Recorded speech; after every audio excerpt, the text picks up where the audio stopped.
We are meant to call from out of the past stories, strange and weird. Tales of mystery and terror by radio's masters of the macabre. Stories of the supernatural, the supernormal, dramatizing the fantasy, the mystery, the unknown. We tell you this frankly, so if you wish to avoid the excitement and tension of these imaginary plays, we urge you calmly and sincerely to turn off your radio now. Welcome back to The Horror. Thanks for joining me this Saturday. We're going to hear from the Weird Circle this week, a series of 78 episodes produced between 1943 and 1945. It aired at one time or another over mutual NBC and ABC stations. Our story today is from February 9th, 1945. It's titled The Possessive Dead.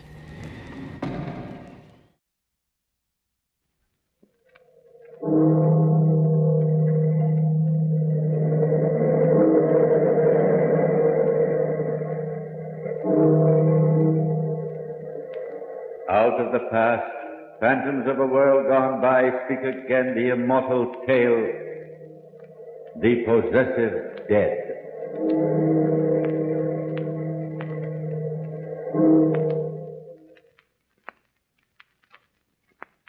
I know superstition dictates that it's bad luck for a young man to see his bride the evening before his wedding. However, Michael and I were two lonely people in a big, wintry city, and we were not at all addicted to belief in superstition. We had known each other since we were children, and I had loved Michael as long as that. He, on his part, claimed to have loved me even longer. It was the warm kind of love, the kind that grows on you and stays, believing and never wavering. Yes, Michael and I did see each other the day before we were to be married. In fact, we went shopping together. We entered one of the dusty little shops Michael loved so much. It was warm in there, musty, and sort of attic-like. Ooh. Oh. Well, it's warm in here anyhow. But what a funny little place. So much stuff. I never saw so many old things together in one place. And look. Look, Michael, the shopkeeper. He looks exactly like a gnome. Baldest head I ever laid eyes on. Good afternoon, sir. Good afternoon. Can I help you? Oh, thank you. We're just looking around. Anything in particular you'd like to find? Well, to tell you the truth, I was looking for an odd piece, something unusual for a paperweight. A little curiosity of some sort. Well, just look around, sir. Perhaps you'll find what you want. Oh, thanks. Say, there.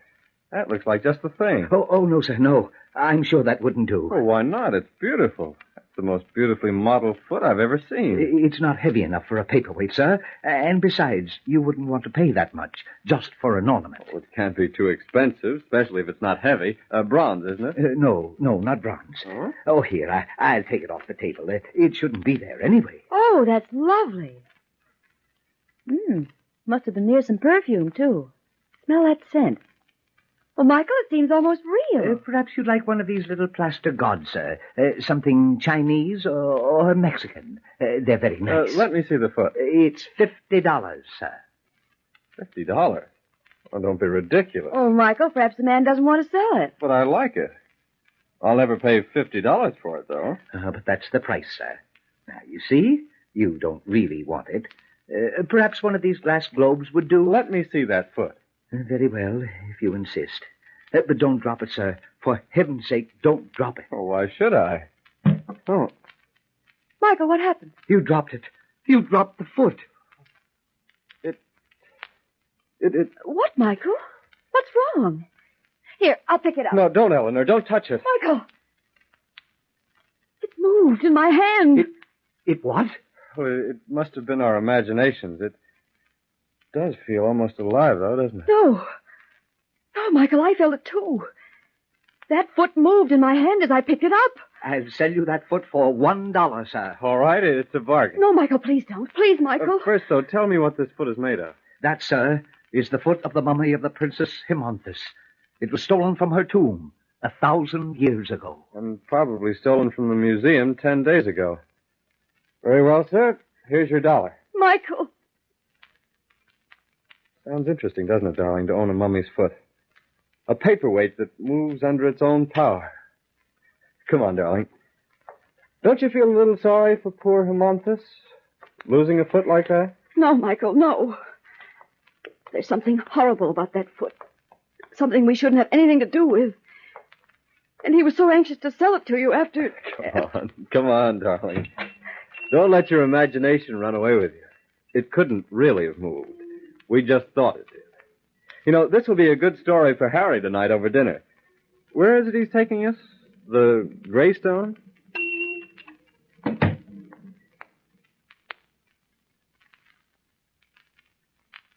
I hardly felt the bitter cold outside as we walked away from the little shop. My only feeling was one of apprehension.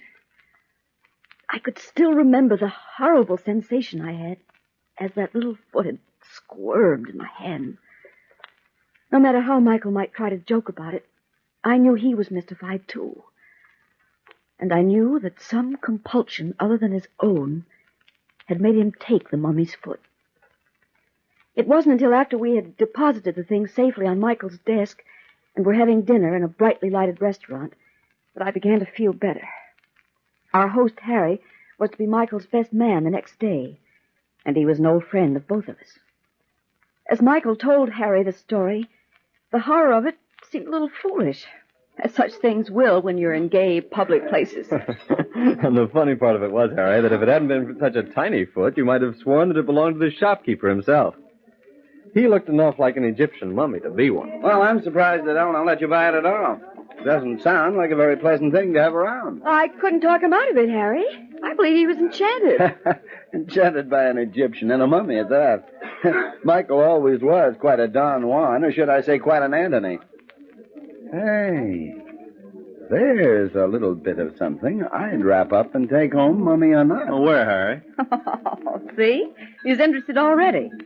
You're right, Harry. I believe he is a Don Juan. Say, not bad. Oh, where is she? Right over there to my left. You can't see her very well, Eleanor, but she's really something. All dressed up in a long white dress and has on an emerald bracelet. And what eyes. Oh, my. Yes, I can see her in that mirror over there. But look how she's watching Michael. Harry, I don't like it. Don't worry, Eleanor. We'll get him to that altar tomorrow if we have to hog-tie it. Well, she's... I feel as though I'd seen her before somewhere. In a dream. Somewhere. Something terrible.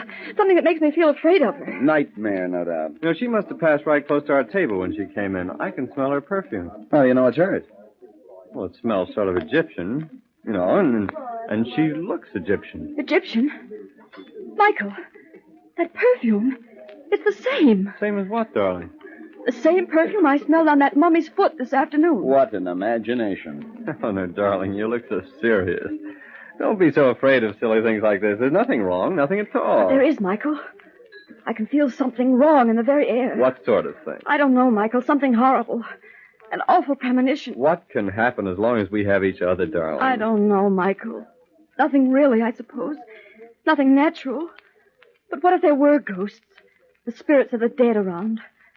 Suppose for some reason they wanted one of us. Eleanor, darling, don't get so worked up. Those aren't things to think about. Especially on the night before our wedding. Look, here we are in a brightly lighted restaurant, and you're talking about things that belong to dark houses and cobwebby attics. Things that can't touch us here. You're talking as though you do believe those things exist, though. Now, look here, you two. I'm sorry if I brought up a delicate subject when I mentioned that woman over there. It isn't that at all, Harry. It's just that... Well, Eleanor and I, after this afternoon, I guess we're both rather worked up. Michael, I'm really frightened. That woman, she keeps watching us so strangely. What if... Oh, my darling, let's forget about her. Let's forget about everything but ourselves for tonight. Just think, tomorrow we'll be married. It'll be the beginning of a new life. A life together. And the carrying on of an old one, too. And never forget, dearest, if anything should happen, I'll always be there when you want me. I love you, Eleanor. Always, Michael.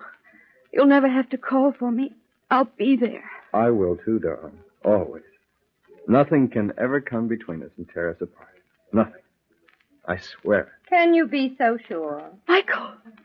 I didn't mean to startle you so much. It was just that I couldn't help noticing that you had noticed me. Well, I'll be... Michael, you're a better Don Juan than I thought you were at that. It's It's the lady with the emerald bracelet. Yes, it is Michael, as you call him, who attracts me here. I beg your pardon. You don't mind if I sit down, do you? Well, Yeah, that's better. You see, love is an especial study of mine. And this love that you think you have now, it's very interesting to me. Yes, very interesting. Michael, sit still, darling. Don't leave now. Hold my hand tight. You've guessed right, you people. I am an Egyptian. And being an Egyptian, my looks are rather different, shall I say, from yours. Nice difference, though, madam. Mademoiselle, if you please. The women of my country have great beauty in the eyes of you Western men. Yes. So you two think yourselves in love. Very much in love. Well, who can say what love is, unless they have felt it through centuries? I know what love is. It's growing together, being a part of the one you love. Why, Michael and I have grown up together, loved each other for years, 15 years at least. 15 years? Nothing. What if it had lasted 30 centuries? That's ridiculous. Is it?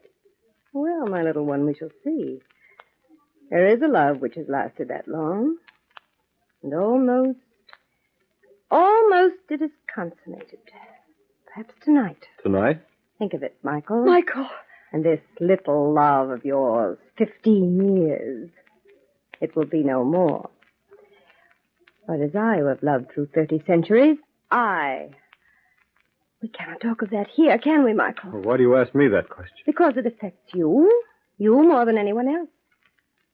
As for you, Eleanor, not you nor anyone else can interfere. Michael, send her away. No one can send me away. That would be like trying to send the very air out of this room. Who are you? I'm a woman of Egypt. What is your name? Name? What is a name except a tag for the living? My name is Hermonthus. Hermonthus? Just a name like any other. I'll leave you now. But I will see you again. Hermonthus. What's wrong with that? That was the name of the princess. The mummy's foot who Michael bought. It's a coincidence, Eleanor. It must be. It seems as though there's a dreadful net stretched around us, coming closer and closer. Oh, Michael, ever since you saw that foot, you seem to have done everything you could to put yourself in his power. Why did you buy it? Why did you? Power in a mummy's foot. Look. She's waving back at us. She's waving as though she wants me to go away. And she's pointing at you. Michael, no one else seems to see her at all. Now, forget about her, Eleanor. Forget her. She's crazy. No. Look. Michael, Harry, look. What? Look how she's walking. She limps. Almost as though one of her feet was missing.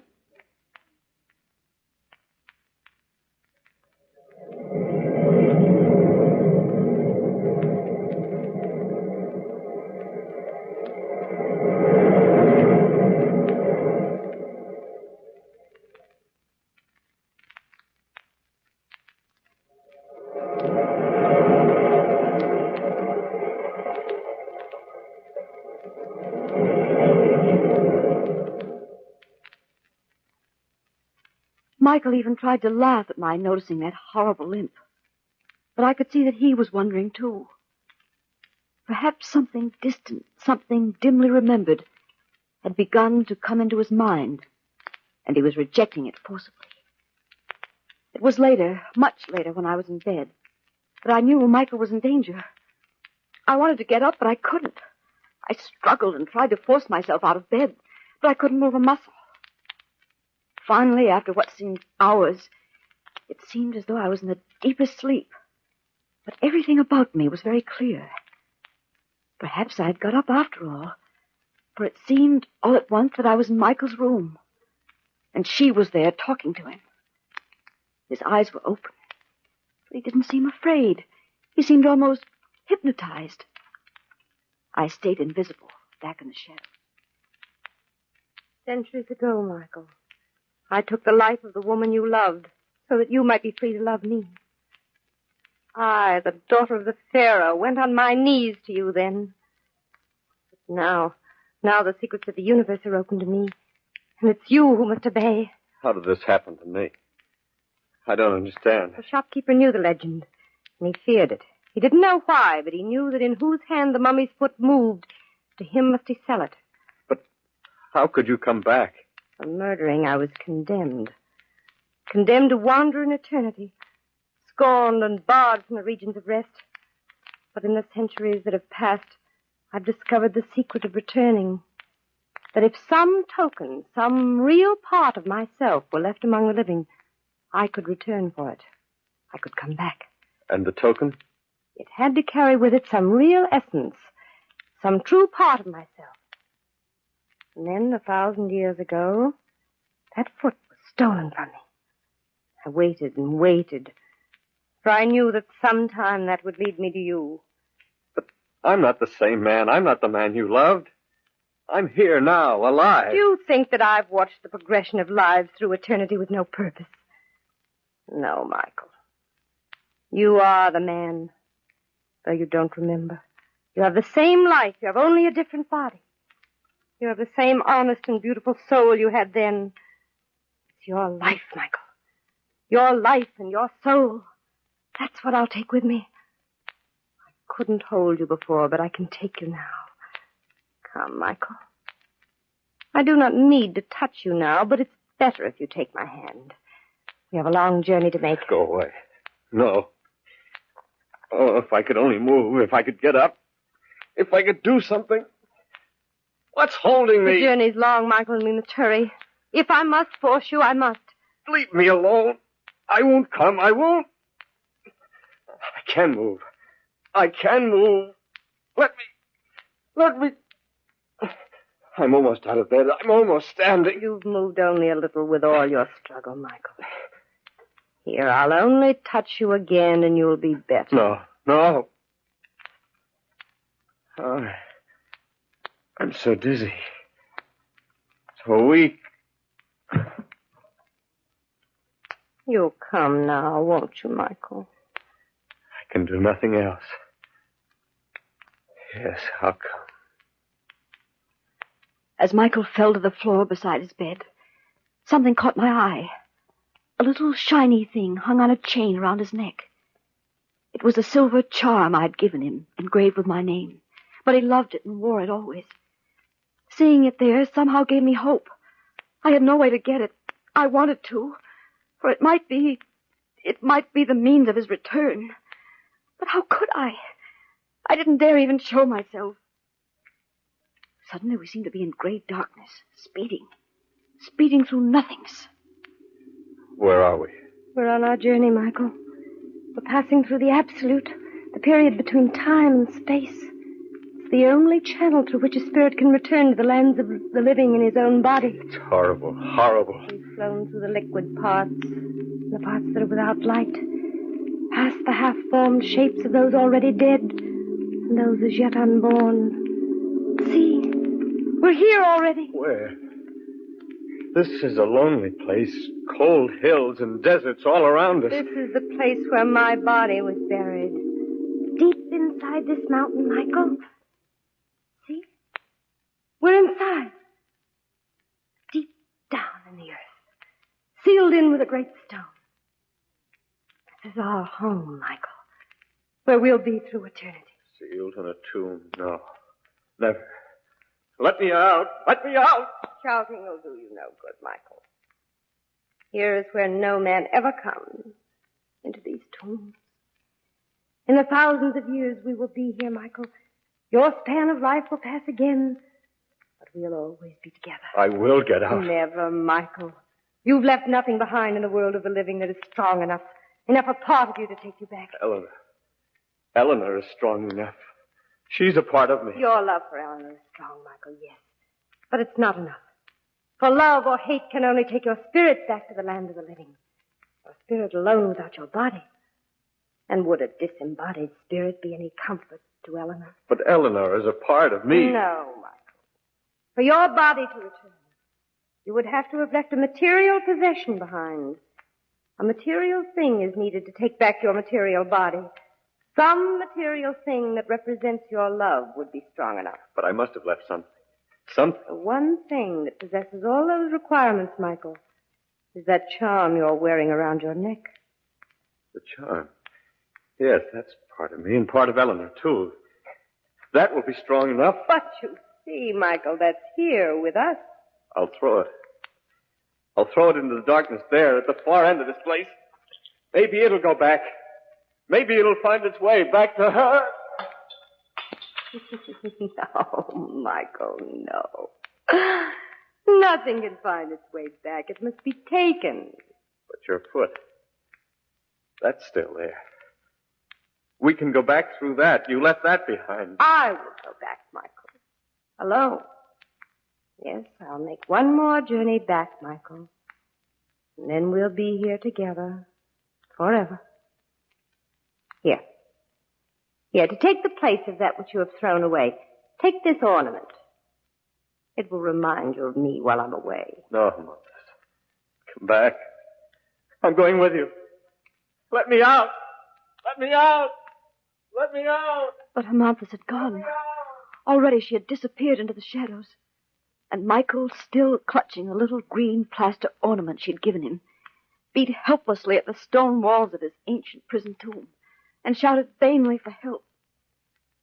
I kept watching the little silver charm he had thrown into the darkness, and still I struggled against nightmare forces to get it. And suddenly I knew I'd won. I could reach for it. I could feel it. I had it at last in my possession. After that, everything was blackness. A flash of light that was the morning sun brought me back to consciousness. My relief was tremendous. I felt that I'd thrown off a great weight when I found myself safely in bed. Oh, there was someone knocking on my door.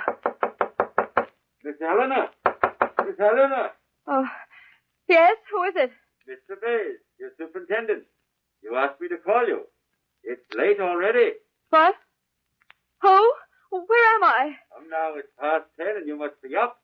It's your wedding day, you know. My wedding day? All right, Mr. Bays, thank you. What is it? Is anything wrong? It was there. There in my hand. I felt it first and was afraid to look at it. When I looked, it was. Yes, the silver charm. What's happened, Miss Eleanor? Can I help? And it hadn't been a dream after all. Somehow, by some unaccountable mesmeric force, I must have left my bed and gone through all those horrible experiences. But they weren't real. They were things of another world. And Michael. What about Michael? I kept the charm in my hand as I dressed and ran out into the streets. As I ran through the crowds, I kept murmuring to myself, almost as though it was a prayer. Let him be there. Oh, please let him be there. Even as fast as I ran, someone caught up with me. A hand was placed on my arm and held me back. Eleanor, what's the matter? Let me go. Let me go. Don't try to stop me. Eleanor, it's Harry. Oh. Don't you even know me? Oh, Harry. Harry, thank heaven it's you. Come quickly. We flew across town in a taxi. I'd been too excited to think of that before. Everything was still too weird. At last we were at Michael's. But when we reached his door, he didn't answer. Hey, Michael. He isn't there. Oh, Harry, he isn't there. He isn't. He'll be back in a minute. Open the door, Harry. Go in quickly. We may be too late. Boy, he's really sound asleep. Look, he even fell out of bed and didn't wake up. Oh, he's all right. Just asleep. I hope so. Michael. Michael. Oh, help me, Harry, help me. I brought him back this far, but we have to wake him up. We have to. If we don't now, he may never wake up again. Come on, old man. Wake up. Hey. Don't shake him that way, Harry. Here, let me. Michael. Michael, my darling, come back. Come back. Let me put this in your hand so you'll know it's really here. This charm, Michael. Our charm. See? I brought it with me. Harry. The foot. Give me the foot.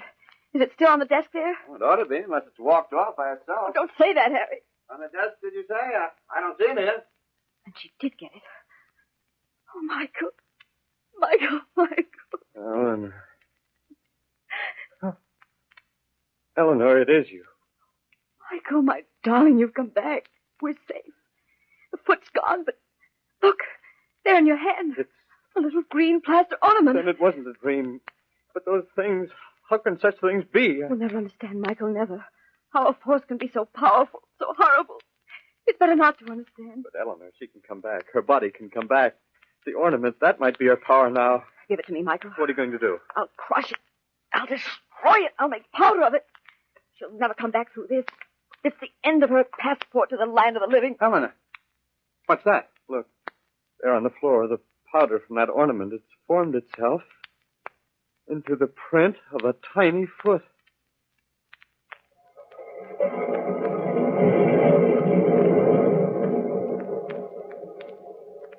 From the time-worn pages of the past, we have brought you the story, The Possessive Dead.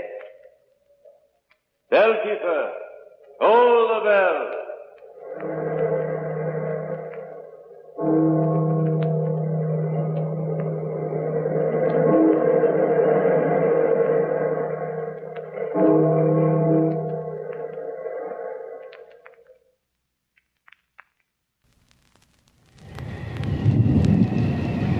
That's it for this episode of The Horror. I'll be back next Saturday with a story from Theater 5. In between now and then, you can find more old-time radio, more horror, science fiction, thrillers, comedies, mysteries, anything you want. It's all at relicradio.com. We've got thousands of episodes available to listen to there, and a Shoutcast stream with even more. If you'd like to help support this and all of the shows, you can donate through the website as well, or visit donate.relicradio.com. That'll take you to the page. Your support makes it all happen. Thanks to those who have helped out. Thanks for joining me today. Be back next Saturday with another episode of The Horror.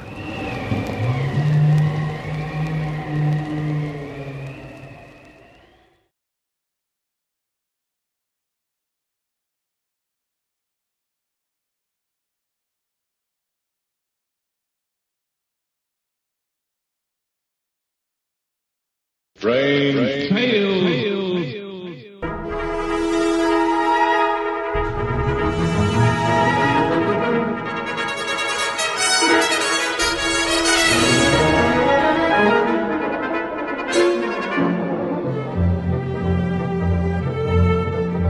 RelicRadio.com presents tales of the strange and bizarre, the weird and the wicked. Stories not necessarily of the supernatural, but of the unnatural.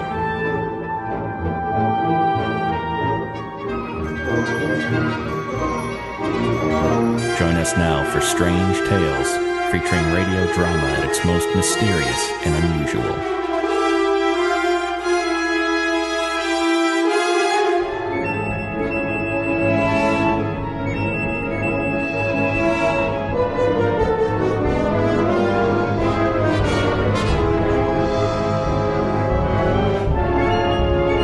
This is Strange Tales. Welcome back. Thanks for joining me this Sunday. We're going to hear from Suspense this week, a CBS series that aired from 1942 to 1962, one of the longest-running radio shows. Produced over 900 episodes. The one we're going to hear this week is from March 2nd, 1944. It's titled Portrait Without a Face.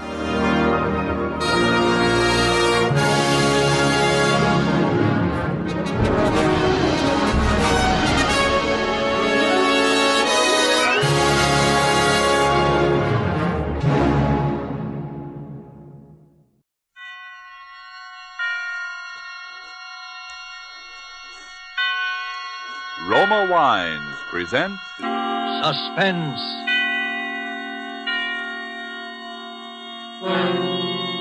Roma Wines, made in California for enjoyment throughout the world. Salud. Your health, senor. Roma Wines toast the world. The wine for your table is Roma Wine, made in California for enjoyment throughout the world.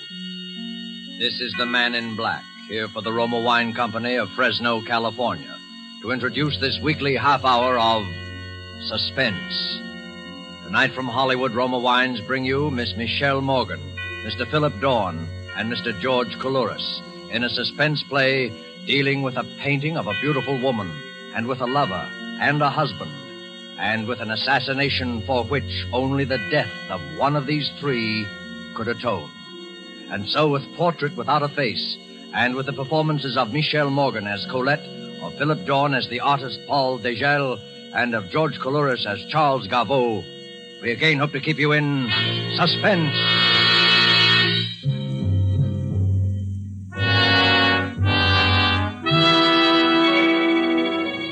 It was just twilight as she came out of the cathedral on Fifth Avenue and stood for a moment on the north steps. She looked across 51st Street at the discreet gray building with a discreet bronze sign saying Ferney Gallery of Modern Art. A richly dressed couple came out of the gallery, and the doorman called a taxi. Surely it was safe now. The crowds must be gone. She hurried across the street. Good evening. The gallery's still open for a few minutes, isn't it? Well, I'm sorry, miss. It's just closing up now. Oh, you can't be. I've come all the way from Boston, and Well, I'm sorry, miss. We're half an hour past closing now. We open again at 11 tomorrow. 11? But I can't possibly wait over. Do you think $5 would... No, miss. I could even go as high as 10. No, miss. I could even go as high as... No, miss. Oh, but there's a picture on exhibit that I must see. I'd stay only a moment. I must see it, really. It's called... I know, miss. It's called Portrait Without a Face. Half of New York was in to see it today, and the other half will be in tomorrow. And if you'll excuse me now... Wait a moment, please. Have you seen the picture? Me? What did I be doing looking at pictures? Waste of time. But I can tell you this. Sure got people talking. One of those critics was in here this morning, and you... hold on, miss. Maybe you can go in after all. You see that man coming down from Madison Avenue? That's Paul Degel, the artist who painted the picture. Or maybe if you would ask him... Degel? Oh, no. No, thank you. I've changed my mind. I'll come back some other time. Taxi! Taxi! Some women like to drive you crazy.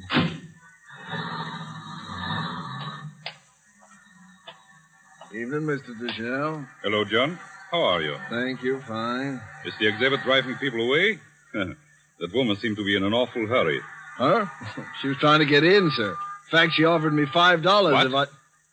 She offered me $5 if I'd let her in, and then she raised it to 10. And Wait. She offered you money? Did she want to see Portrait Without a Face? That and nothing else, sir. She was pretty insistent about it, too. She must have known about your work in France, Mr. Degel. Had quite a foreign accent. Foreign accent, you said.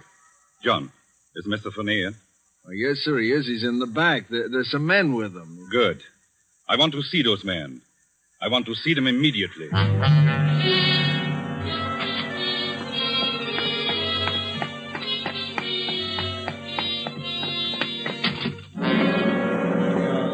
Gentlemen. Paul. Gentlemen. The woman we were looking for was here tonight. Really? Paul. Yes, I'm sure of it. I missed her only by a moment. With every brush stroke I made on this canvas, I knew I was bringing her into our hands. I knew she would have to see that portrait. She had to know how much I knew. I know, gentlemen, she will be back. Paul? Yes, Henry? Will you still have the courage to finish the job when the time comes? When the time comes, I'll kill with as little conscience as I would shoot down the Nazis who have taken France. That portrait is without a face, gentlemen, because I couldn't see her face. But she will return and supply that feature. Then we will know her for what she is. She will be back. I'll stake my life on it.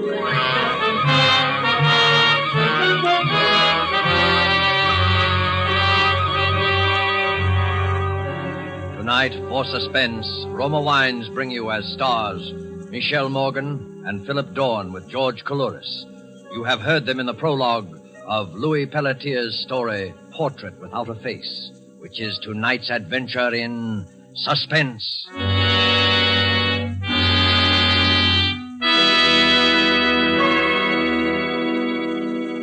During this intermission of tonight's suspense drama presented by Roma Wines, let us picture a scene in the fashionable restaurant El Patio in Havana, Cuba. From the next table, we hear a Cuban judge of fine wines describe in glowing terms the wonderful climate and soil of our own California. When his American guest points out that his Cuban host has never been to the United States, the Cuban answers, "It is true, I've never visited your California, but from only such perfect wine country could come sherry of such superb quality as we have enjoyed. Roma, California sherry." Yes, by their example, wine connoisseurs of many other lands tell you that in Roma wines are all the great qualities that must be present in a wine for great enjoyment. It's for this reason these wine experts of other lands import Roma wines from great distances to be enjoyed as a rare luxury. But for you, this luxury of other lands becomes a daily pleasure, because you can enjoy any of Roma Wine's many different, taste-appealing wine types without additional charge for import duties and expensive shipment from great distance. These two great Roma Wine features, superb quality and small cost, have made Roma Wines America's largest selling wines. Why put off another day your enjoyment of this splendid quality, such thrilling taste appeal? I'll spell out the name for you. R-O-M-A, Roma Wines. Made in California for enjoyment throughout the world. And now it is with pleasure that we bring back to our soundstage Michelle Morgan, Philip Dorn, and George Coulouris in Portrait Without a Face, a tale well calculated to keep you in suspense.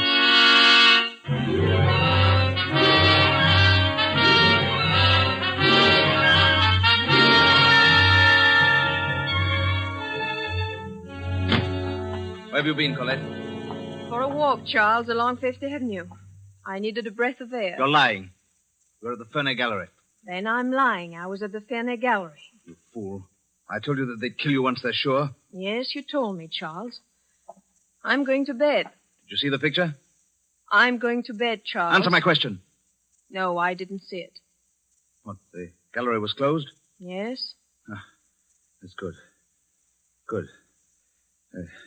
Well, drink? No, thank you. Don't mind if I do. I haven't minded what you do since the second week of our marriage, Charles. Really? Oh, that distresses me. Oh, Colette, Yes? before you go to bed, there's something here I want you to read. What is it, Charles? This art magazine, my dear, that just came on the newsstands today. It contains a charming series of reviews of the exhibit at the Ferney Gallery. René Lautrec, the French critic, has done a little piece on the picture that you're so anxious to see. He heads his review, The Murderers. Read it. Please, Read Charles. it. It'll satisfy your curiosity once and for all. Begin here. This portrait.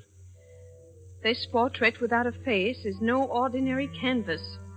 This is a portrait of a crime etched on the mind of a man who must have been there to see it happen. One cannot describe the portrait in words, only in action. This way. The artist is sitting in a darkened room, resting from the noise of a party upstairs in the big house. Yes, the reception for General Vauban, Paris, 1939. Go on. The artist is resting in the darkened room. Suddenly there are two shots. The sliding doors to the library open. Standing in the doorway is the silhouette of a woman in evening dress. Charles, I Give it can't... to me. The woman's back is towards the artist. He doesn't see her face. At the woman's feet is a hand outstretched. The hand of a dead man. Who is the man, Colette? Vauban. General Vauban's dead. All this happens in an instant. The picture is photographed on the brain of the artist. A woman in evening dress standing in a doorway, her back turned. That is, portrait without a face. Colette, it's time to move boldly. Paul Degel will have to be put out of the way now. He knows enough to be dangerous. I suppose it's somewhat of a pity to eliminate such a promising young artist. He might have gone places. However, tomorrow morning, you will telephone Paul Degel at his apartment. You will tell him you saw his name in the art magazine. You will ask him where he's been all these years. You will say that you must see him. Your voice, and it will tremble just a little, will convey a message he's been waiting to hear all these years. You love him. After all these years, you still love him.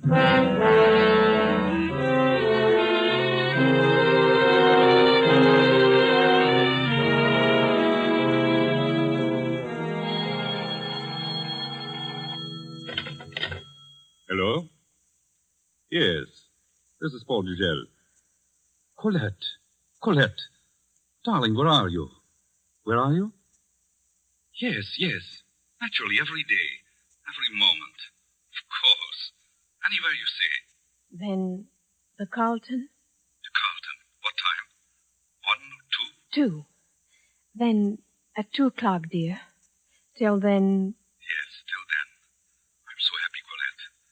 Goodbye. Goodbye, darling. Goodbye, Paul. Oh, that was very convincing, my dear. So much sentiment in your voice. See that it doesn't affect your actions. It's your life or his, Colette. So you've told me. Well, remember it. Stand up. Let me have a look at you. Oh, yes. Oh, you're crying, Colette. How touching. The lovers parted, the lovers reunited. April in Paris, chestnuts in blossom. Charles, please. Wouldn't he love to know you married me? Me, of all people.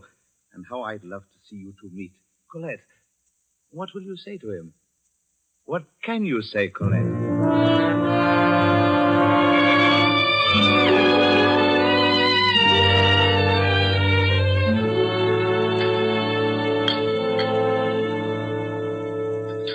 What can I say, Paul? Nothing for a moment. Just let me look at you. With Monsieur Odenau? No, not yet. Not just yet. Yes, wait. Bring us 2 sherries, will you? Thank you, monsieur. I'm changed, Paul. You can see that. A little. A deepness around the eyes, perhaps. You've been unhappy, Colette. Yes. I wrote you almost every day for a year. I couldn't answer, Paul. Colette, why did you run away? Oh, you mustn't ask me. Was there anyone... No one in my heart. No one ever to fill your place. I thought when you didn't come back that... Oh, darling. You were right to think anything of me. I thought of Charles Gaveau.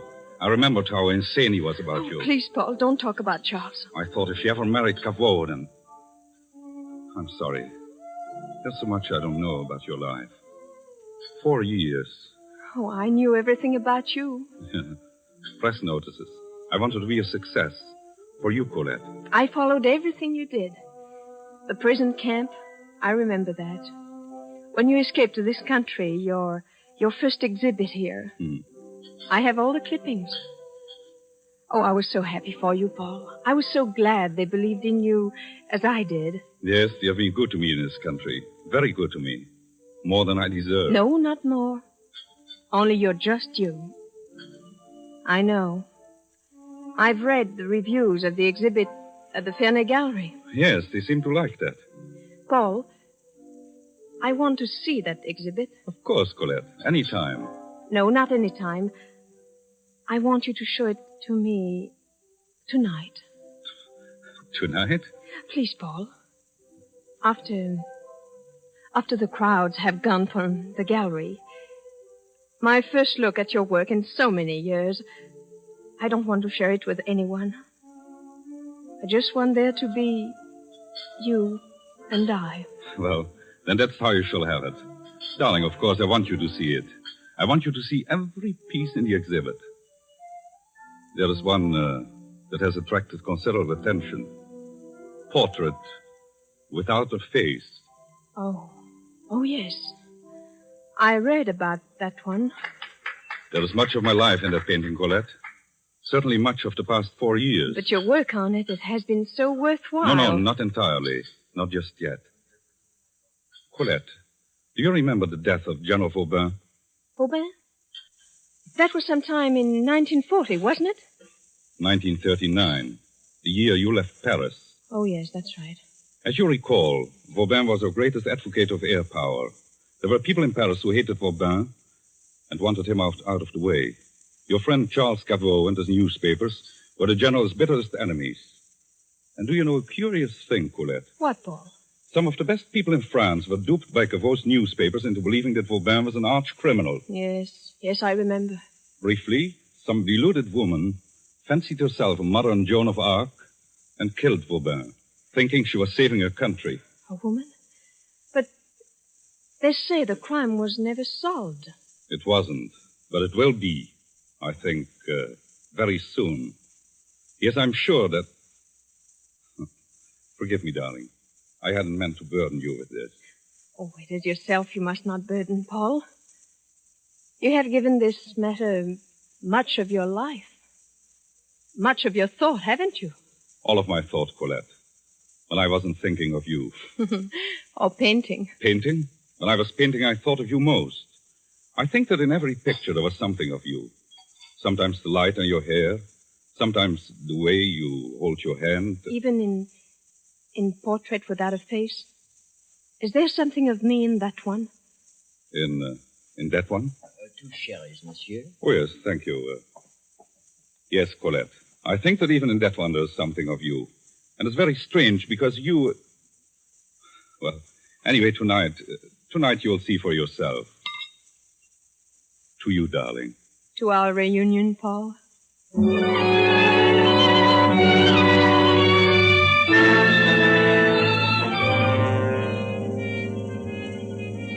To our reunion. That's what she said, gentlemen. To our reunion. You are sure, Paul, that she does not suspect? Positive. She is utterly convinced that I am as blindly infatuated with her as ever. She is convinced that in my blindness I shall step out upon the stage she has set for me. We shall see who has set the stage. We shall see who portrays the victim. It will take courage, Paul. Perhaps. There are not many who have your kind of courage. No, there are not many who have my kind of hate, or who have waited so long to spend it. But have no fear, gentlemen. You will see that I do not fail. You will be with me tonight. All of you. With you? I do not understand. I should have said you will be present in the wings just off the stage. It's just 10 now. In less than an hour, my guests will arrive. Before long, you will come into this room to see the portrait. The room will be quite dark. You will be in the background. There will be no way to recognize the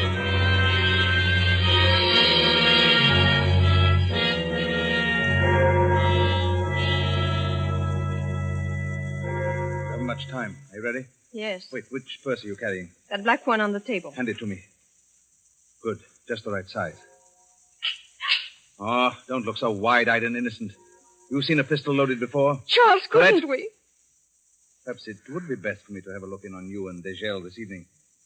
Oh, please, Charles. How do I know that you'll do what you're told? You said it was his life or mine. But you're a sentimental fool. You might... I'll do what I'm told. Very well. Remember, I'll be waiting across the street on the cathedral steps. I'll give you till 11 o'clock. If you're not out at 11... I'll be out. Yes. Yes, you'd better be. It's ready to fire. Here's your purse. The pistol, you see?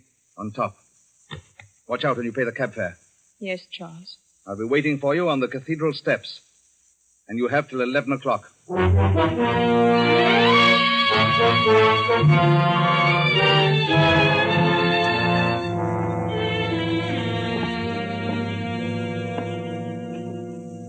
Do you remember this picture, Colette? Oh, Paul, of course. That was the summer we were at Nice. Lovely summer, wasn't it? Oh, so lovely. You see the fishing boat? L'Hirondelle? Remember her? Oh, too well. She made me seasick once. But it was a beautiful summer, Paul. Wonderful summer. Yes. Yes, it was. Well, that's all of the Paris pictures. Now I guess you would like to see the portrait. Yes. Now I'd like to see it. It's in the next room. They have given it a room by itself. Oh. Take my hand, Colette. I've kept the lights out in there. I want you to sit on the bench, then I'll turn the lights on.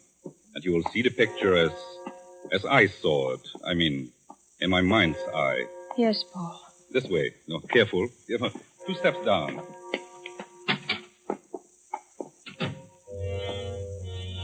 You are trembling, Colette. I've always been afraid of the dark. Here's the bench. Sit here. No. Sit here.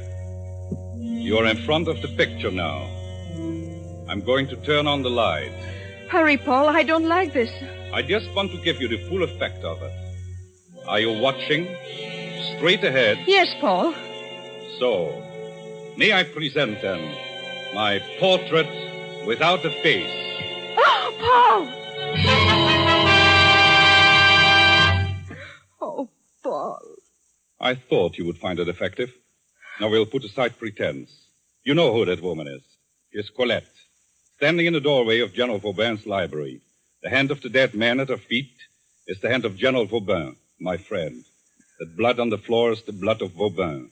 The blood that is touching the evening slipper of Colette. Stop it, Paul. Stop it. I've waited a long time for you, Colette. 4 years. I said then that I would make someone pay for the murder of General Vauban. We have a committee, Colette. We formed it back there in Paris in the dark days, just before the war broke out. The committee knows everything about the people who planned the death of Vauban. The committee knows who did the murder itself. Settling with that person has been my special assignment. I have been your special assignment. Your special prize. Is that what you mean? That's what I mean. Oh, I don't care, really. Not now. You cared enough to want to fight back. You came here armed. Oh, no. Don't open your purse. I took the trouble to remove the pistol while you were taking off your coat. No, not this one in my right hand. That's mine. This one. This pistol here. It is yours, isn't it? Yes. French make. Did Charles give it to you? Charles? Yes, Charles. I knew you married Charles. I found it out just before I lost track of you 2 years ago. I knew you married Charles, and I knew why. And you told me this afternoon. Yes, I made you believe that I didn't know about Charles.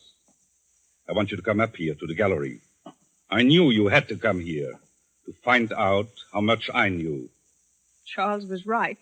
He said it was your life or mine. He's very clever, Charles. Do you remember when you first met him? I warned you away. I remember. You were impressed by Charles and his politically wise friends. But you didn't know that Charles had sold out his country. I didn't know. You had duped him to believing that Vauban was a traitor. Charles dominated your mind. He controlled you as an hypnotist. They needed someone to murder Vauban, so you were chosen.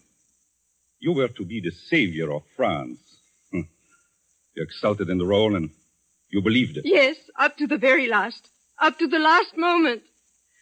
Then I didn't see how I could go through with it. I couldn't bear the thought of killing a man.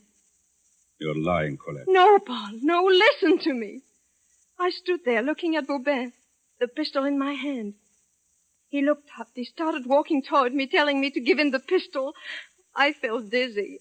Oh, I wanted to run away But I raised the pistol. There were 2 shots. And he fell at my feet. I dropped the gun. Then you opened the library door to escape. Yes. I ran out on the terrace and through the garden. I ran blindly and fell. Then I felt a strong pair of arms lift me up. Charles was there. You told him you had killed Vauban. Yes, I begged him to take me away I needed someone desperately. He promised me to take me out of France and let me forget. Oh, Paul. Paul, turn out the light on that horrible picture, please. The light stays on, Colette. I want you to keep looking at the picture. That picture was painted for a purpose.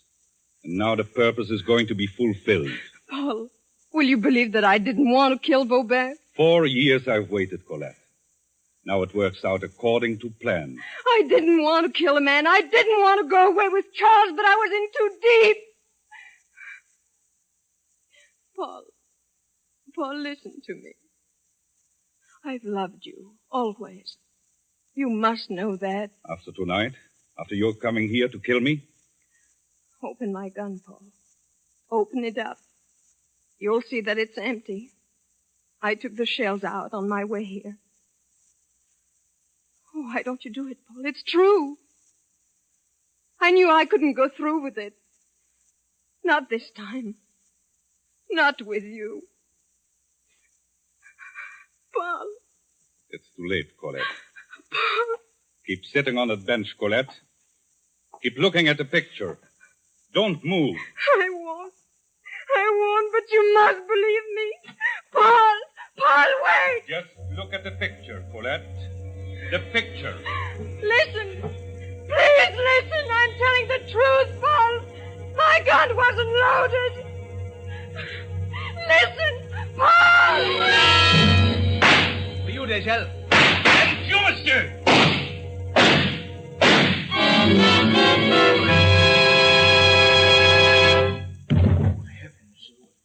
He's all right. Paul, are you all right? Oh. Yes. I'm all right, gentlemen. Gentlemen, may I present the late Monsieur Charles Cavot. 4 years.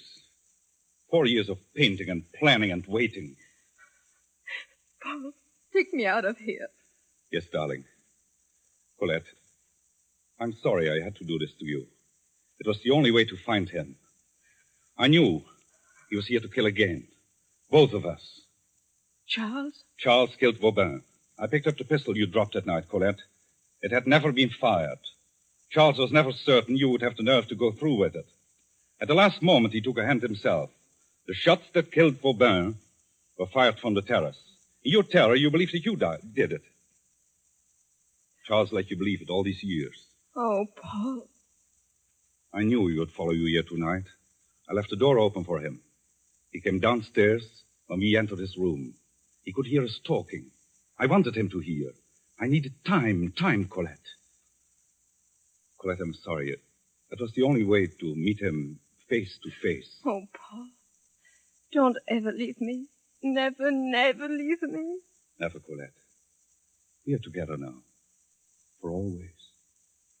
But before we go, there's one thing left. You see this knife? For us, that is the end of Portrait Without a Face.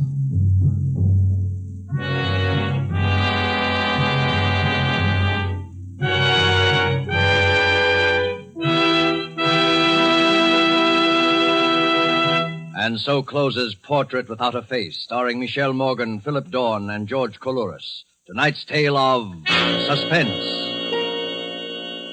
Miss Morgan is currently being seen in Warner Brothers' Passage to Marseille. Mr. Dorn appeared through the courtesy of Metro-Goldwyn-Mayer, producers of Madame Curie. You know, if we could bring to this microphone a man typical of all Roma wine dealers, this is what he might tell you. I sell a lot of the good Roma wines. They are, you know, America's largest selling wines. My Roma wine customers, I've noticed, are sociable people who enjoy entertaining friends. Talking with me, they give a lot of credit for the success of their entertaining to the enjoyable Roma wines they serve. They're thrifty people, too, these buyers of Roma wines. What else could offer so much enjoyment for so little cost? Only pennies a glass by actual check. Now, that doesn't leave much for me to add, except this, perhaps. If you are not already one of the millions enjoying Roma wines regularly, make your own taste test of any of Roma wine's many different taste-delighting California wine types, such as the delicious, tangy Roma Sherry, or the hearty Roma Burgundy, or the sweeter, heavier Roma Port, and discover for yourself why Roma wines are winning international praise, voiced in this phrase, Roma wines are truly magnificent. Let me repeat the name, R-O-M-A, Roma wines, made in California for enjoyment throughout the world. Suspense is produced and directed by William Spear. Don't forget, then, next Thursday for Alan Ladd in Suspense. Presented by Roma Wines, R-O-M-A, made in California for enjoyment throughout the world.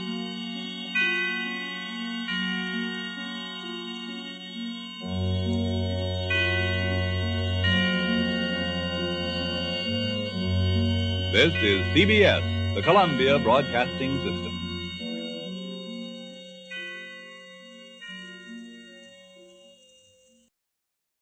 That's our strange tale for this week. Come back next Sunday for a story from Murder at Midnight. In between now and then, you can find more from Suspense, Strange Tales, all the other podcasts, and everything else Relic Radio at relicradio.com. If you'd like to help support this and all of the shows, you can do so by visiting the website, clicking on the donate link, or visiting donate.relicradio.com. It'll take you straight to that page. Thank you, as always, for your support. Thanks for joining me this week. Talk to you again next Sunday with another episode of Relic Radio's Strange Tales.